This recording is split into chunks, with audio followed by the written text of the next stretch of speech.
Greetings, magical souls. I hope everybody's doing well. I've come on today to quickly speak about something that I got at 2 o'clock the other morning. There's a little bit of a backstory here, but it was just interesting how this unfolded. So for the last couple of weeks, my two cats have been bringing in loads of animals. Some days by noon, there were 12 lizards. I'd lost count of the mice, birds, you name it, they were bringing them in. And I kept asking my cats not to do this. I was calling them murderers. And what was really interesting is that I was really struck by the fact that I was not accepting of who my cats are at their very core, because all cats are hunters. So it was a very interesting message that came in. What's even more interesting is that about a week ago, I stopped calling them murderers. I stopped asking them not to bring in the animals. I think I moved into that place of acceptance. What was really, really interesting is that as I was journaling, I realized that in the past week since arriving at this place of acceptance, that this past week my cats have not brought anything in. There's been the odd thing, but nothing like before. I was really wowed by it because it's as if the cats have now stopped bringing to my attention that I was not in acceptance. And now that I've moved into that space, the very, very, very many cat gifts have actually stopped. There was a lot of also around the cats that I was trying to control, because obviously there were a few animals that were brought into the house that were beyond saving or that were already dead. And I was really trying to, I didn't want to see that, but it's not really fair of me to not be accepting of the animals because it is who they are. Now, yesterday morning, my daughter brought a bird to me that didn't seem to have any injuries, but it looked like it was gasping for air. If any of you have rescued birds, you will know that they have quite little hearts, and often they die of shock, even if they don't have any injuries. And she brought it upstairs to me, and I put it in my hands, and I knew that it was not going to make it. I just somehow knew. So I stood there, I called in the birds team, my team, the great spirit of all that is, and I just asked the angels that I'd also called in if we could please help this bird to transition easily, smoothly, and quickly so that it didn't have to suffer. And about 2 seconds later, there was a vibration from the bird's body and it closed its eyes. But what was really interesting also was that I didn't really get that upset about the bird yesterday, as I have been doing with the cats in the past couple of weeks, because I've been in tears with some of these animals.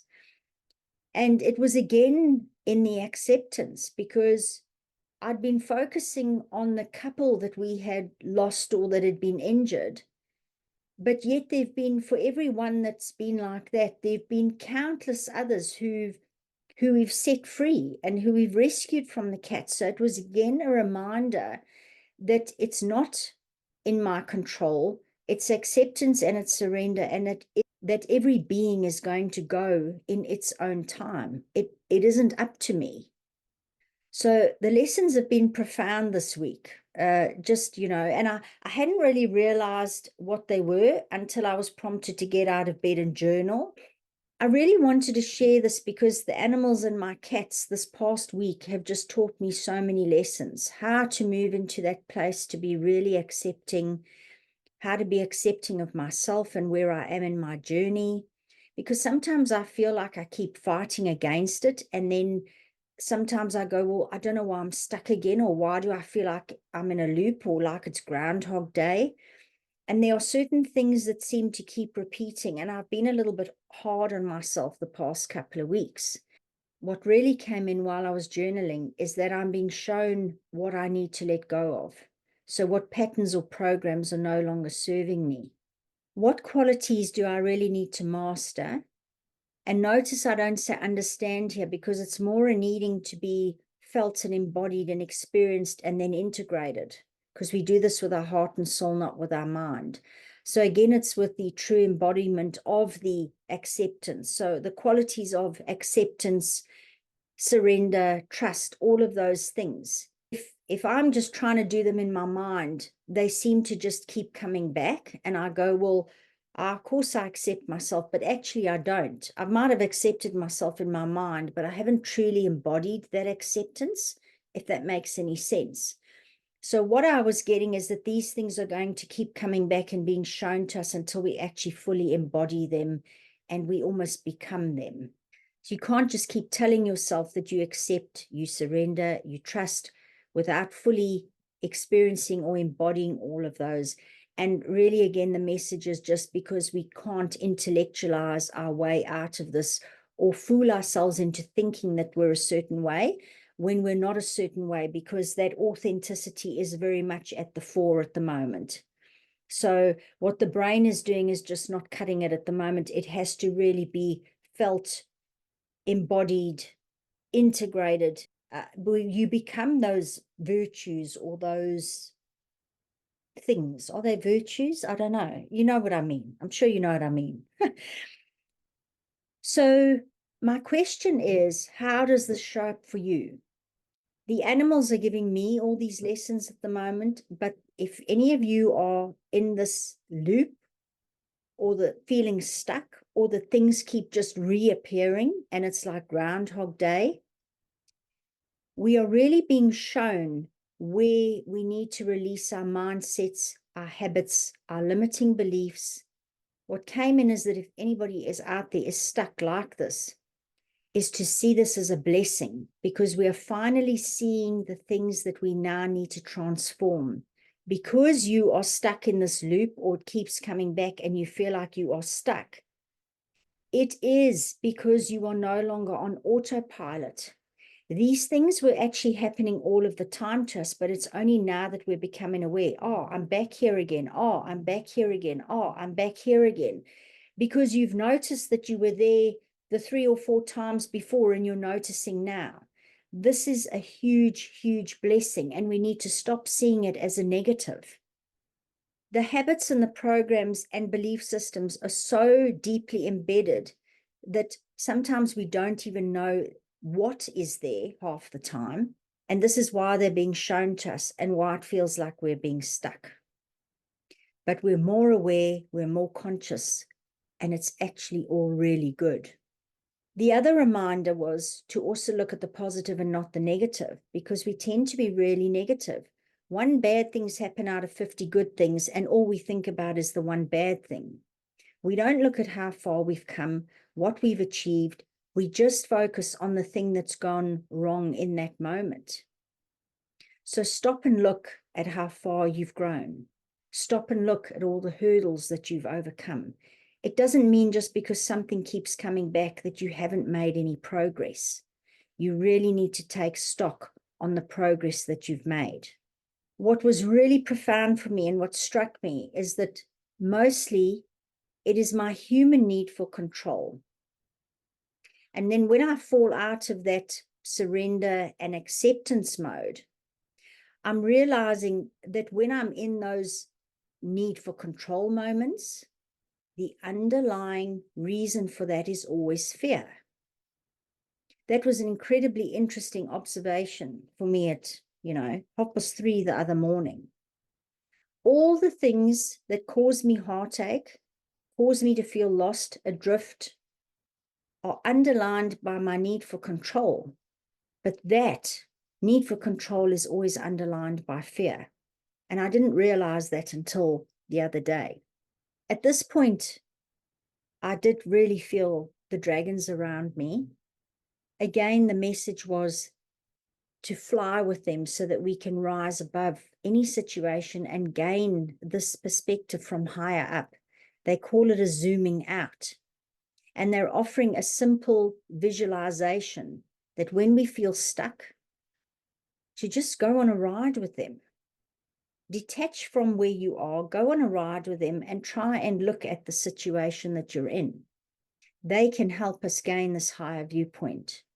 You are only stuck because you are confined by the programs and limited beliefs, your ideas of being small and separate.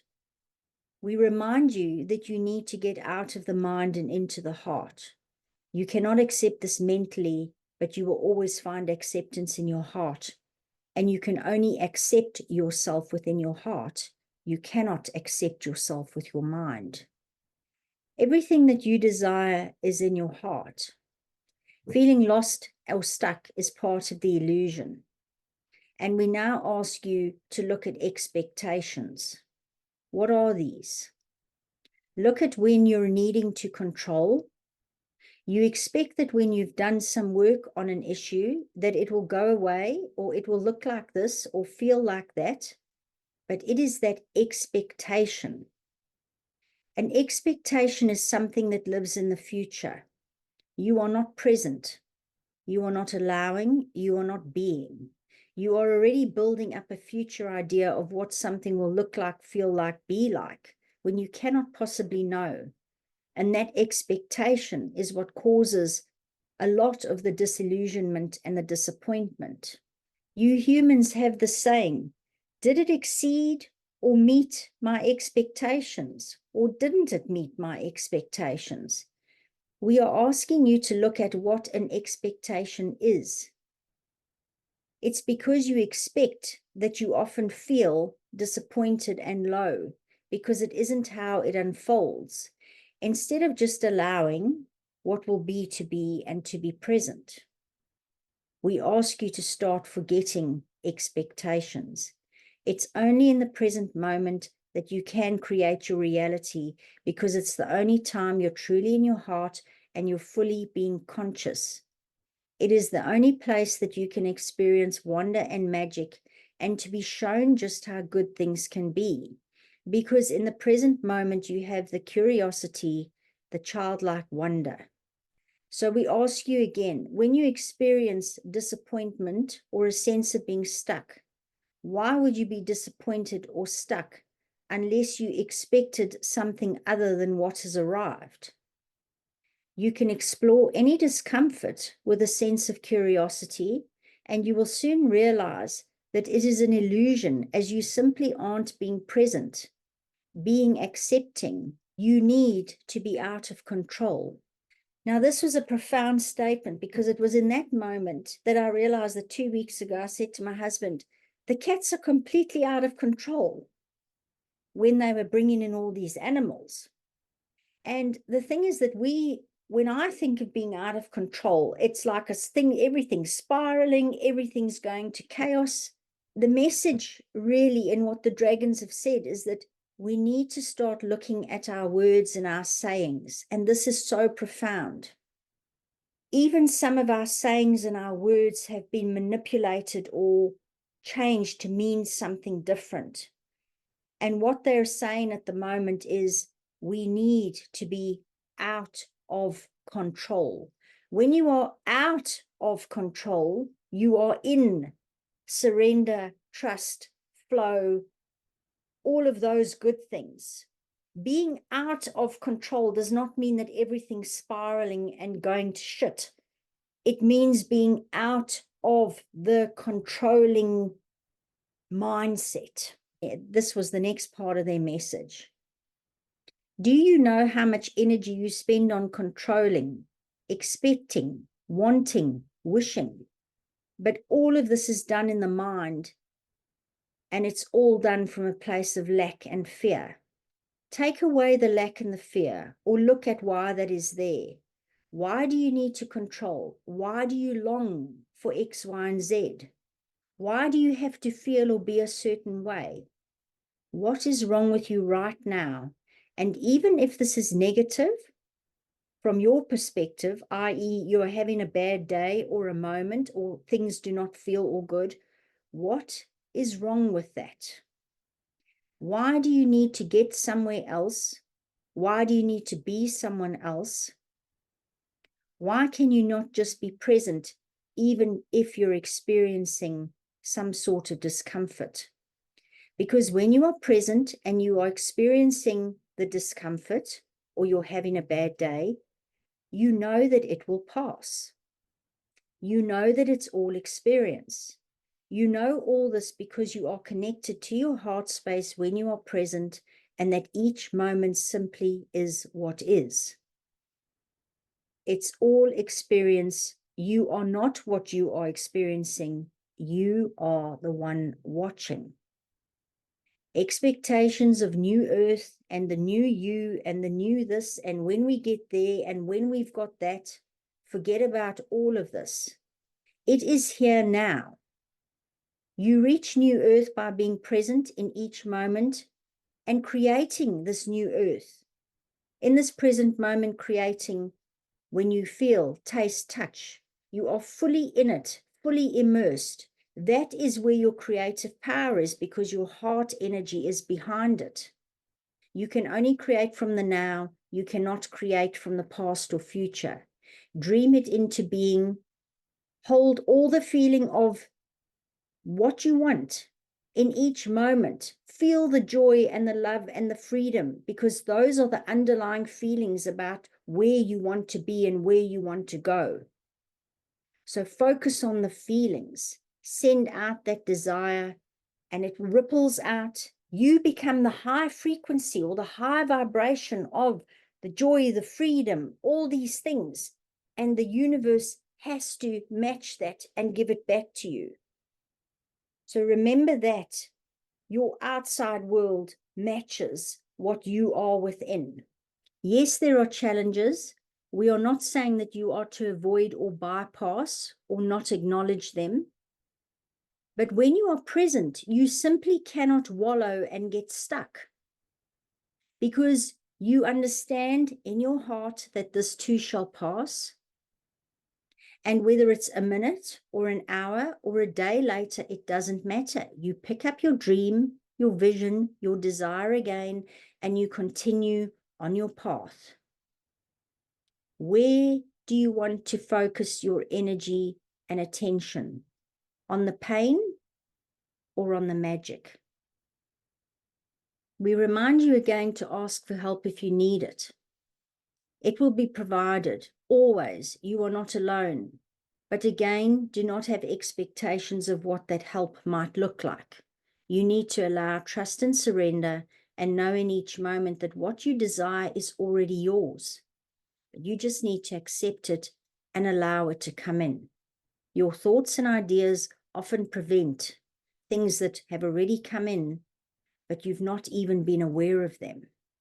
I was reminded at this point of a little story that I once heard, and it was about a guy who was stranded on a desert island, and he knew that he was out of food and water, and so he sat on the beach and said, "Dear God, please, can you help me?" And the next day, a ship came round, and they offered to pick this guy up, and he said, no, I'm waiting for God to help me. And then a day later, there was another ship, and a day later, there was another ship, and again, he had the same response.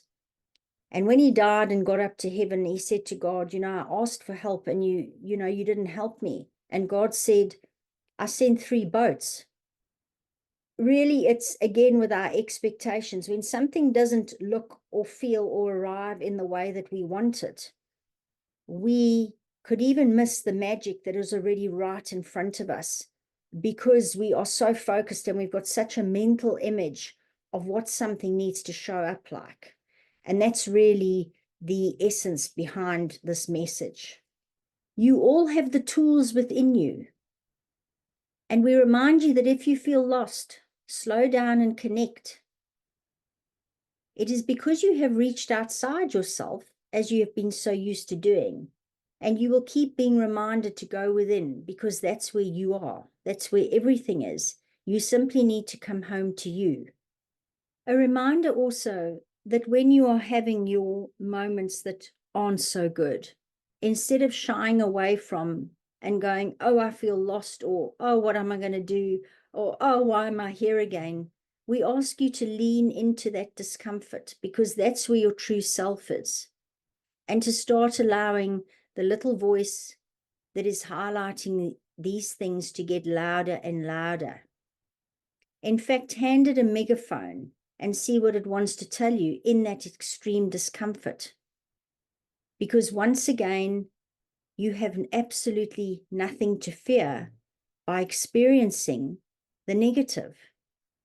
You are going to be called to relook at these things until they have your full attention, so that you can listen to your heart, follow its beat home, and that's where you are all heading. You're actually already there. It's just the mind telling you otherwise. Know that you are there, use all of your senses, and be in the moment, and you will see it already is. You are surrounded by teams that have only your best interests at heart. We honor you on this journey. We stand by you and we stand with you. Remember that you are whole, you are complete, you are perfect, you are divine. It is merely an illusion to think that you are anything but. Allow your love and light to shine. Step into who you are, who you always were and who you will always be. This is merely a collapsing of the illusion. We are you, you are us, we are one, we love you. So that was the message that I got from the dragons. I do hope that it helps some of you out there. And I also think it's just important to remember, this is just coming now, that sometimes those things that we are feeling and we're needing to be releasing are not even ours. Anybody out there who is a high sensitive or an empath, we are picking up on the collective energies. It just really is a case of just being present, seeing what that looks like for you, you know, and if it's not yours, well, then it's even easier to let it go. But I think that sometimes when we're in that space, we tend to still be getting sucked down, and the mind's going, you know, oh, it's all doom and gloom. And it really is getting into the heart space, is really getting to connect with our true self, getting to connect to all that is. That is where our solace is in these times.